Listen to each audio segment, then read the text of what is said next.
Unlike many of the games I review on this channel, Cyberpunk 2077 needs no introduction. Hyped to hell and back, this open world title had a terrible launch that ultimately hurt CD Projekt Red's impeccable reputation. It was so bad, in fact, that Cyberpunk was actually pulled from the PlayStation Network. The last time I can personally remember a recall like this was when Arkham Knight was pulled from the Steam store back in 2015. Fast forward 3 years later, and Cyberpunk received a ton of patches and has an upcoming DLC to be released in September of this year. With that said, has Cyberpunk finally redeemed itself, or does it still fall short of its lofty expectations? When you start the game, you can choose the difficulty as well as V's life path. For this playthrough, I stuck with normal difficulty and chose the Street Kid life path. Honestly, it doesn't really make too big of a difference outside of your prologue and a few dialogue options. The main story still plays out the same regardless. As expected, you can also create the way your character looks, including an all-new, never-before-seen genitalia selector. Outside of the novelty of this, the character creator feels a bit hollow. I do appreciate the wide variety of hair and eye colors on display,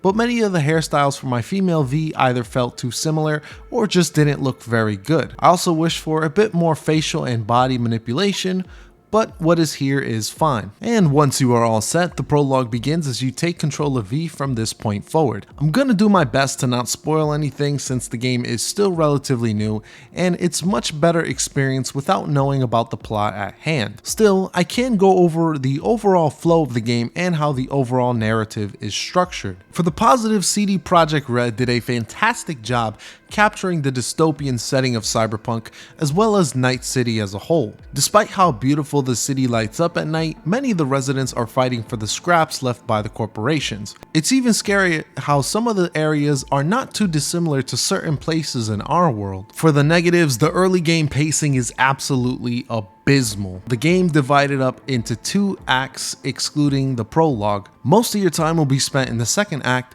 which takes so damn long to get going. It was about 10 hours in when a certain critical event happens that the actual plot of the game begins. Before that, there's just a lot of build up towards a mission, then the actual mission takes place, with that mission taking several hours to complete. I will admit, however, that once the story gets going, it definitely picks up. Unfortunately, it still has some shortfalls despite the narrative getting better the deeper you go. This is not a criticism of Cyberpunk specifically, but almost every open world game I played has this issue. You'll end up eating so many characters that you would like to know more about or learn about, only for them to end up irrelevant to the story or just abruptly disappear into the ether. To be fair, there are characters who get plenty of side quests to get further fleshed out and even some romance options, but others just have one mission and that's about it. The worst offenders to me are the fixers, who seem like very interesting people, but only have a few lines of dialogue to flesh themselves out. And of course, no review of Cyberpunk 2077 is complete without talking about the man and legend himself,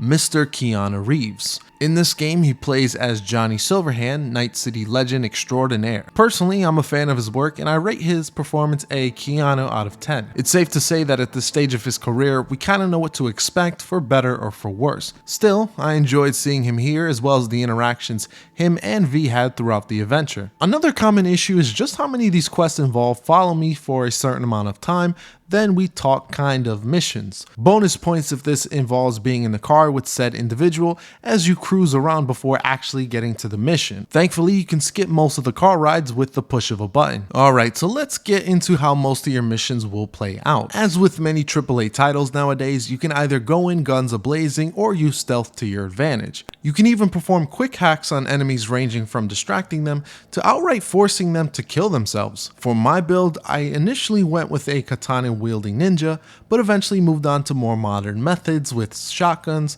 snipers, light machine guns, and a silenced pistol. Nothing here gameplay wise is really that revolutionary, although it does feel pretty good for the most part. For how the guns sound in this game, it's pretty freaking baller. Silver baller, that is. The pistols especially have such a nice concussive sound with every shot. Out of all the discussion with this game, the good sound design with their guns seems to be overlooked. I guess that's what happens when you have such a poor launch to begin with.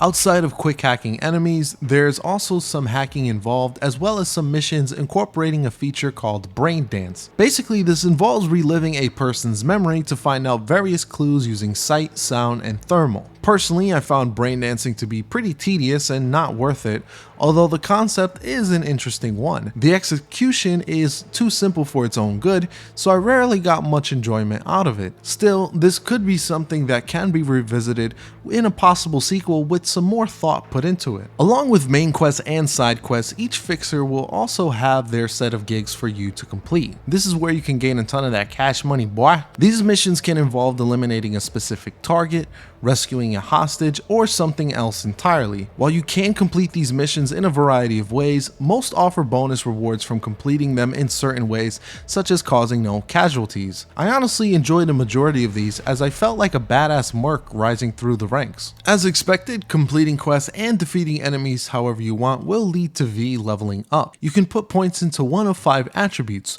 body, reflex, technical ability, intelligence, and cool. With these attributes are perks that you can unlock via perk points. Most of these perks fall into the category of small passive damage buffs, while others are more unique. Overall, not a bad system here. If you want more than just attribute points and perks, you can also install various cyberware mods. One very useful one is the ability to double jump, which proved to be invaluable. There are also several arm enhancements that I enjoy that give your character extra melee options. Still, I do wish that there were more augments to play with, as many of them don't feel as impactful as others. You could also have only one arm augment and one leg augment, which is a shame considering the best augments are in the arm category.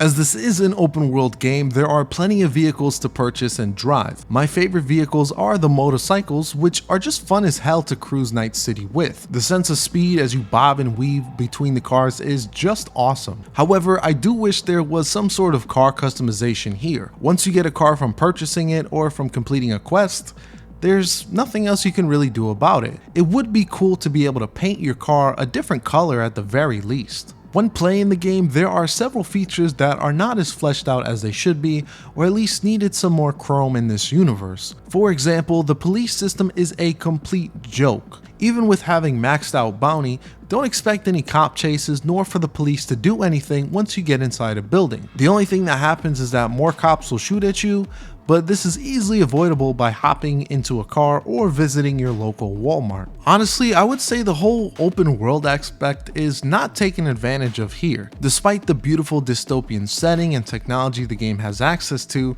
there's not really a lot of side stuff to do. Sure, there are plenty of quests, as my total playtime reached over 80 hours completing everything. The only real side activity I can think of outside of fighting criminals is the one arcade game that you can play. This is where I believe much of the disappointment lies, as many players were expecting much more stuff to do outside of the quests and gigs. I get reminded of Sleeping Dogs a lot in this department, where I completed all the quests in that game but had literally nothing to do afterwards. I'm also happy to report that I ran into 0 crashes during my whole playthrough, which is what the launch should have been, or at least close to it. Still, you'll run into the odd graphical or physics glitch here and there, especially when vehicles are involved. I will recommend though to keep RTX off, as it will kill the frame rate. With RTX, I had the game running at around 50 FPS, with busy segments dipping into the 20s and teens. Without RTX, I was able to have 90 FPS with lows around 70s for more intensive situations. And now we come to my overall thoughts and conclusions on Cyberpunk 2077. Gotta say, it's been one hell of a journey playing this game and trying to consolidate my thoughts. It's also been another process trying to hide the nudity and profanity, but that's another kind of challenge entirely. As a game, I can definitely recommend it, as I enjoyed my time with Cyberpunk. Would I say it's an amazing title that everyone should play at least once? Absolutely not. I'm glad that the game didn't crash once during my whole playthrough, and CD Projekt Red was able to get the game to a workable state. The gunplay is also very solid, and there are a ton of missions, vehicles, and apartments to pursue. The cyberpunk dystopian world was also captured beautifully and looks great to boot. My issues mainly stem with the lack of open world activities, the lack of customizations, and the slow start of the narrative. It's a shame that due to the many development issues this game went through, that it'll never really fulfill its potential. Still, it is worth playing, and I do not regret my purchase of Cyberpunk 2077 at all. Here's hoping that the game's first DLC is worth it and does not end up introducing a ton of new bugs.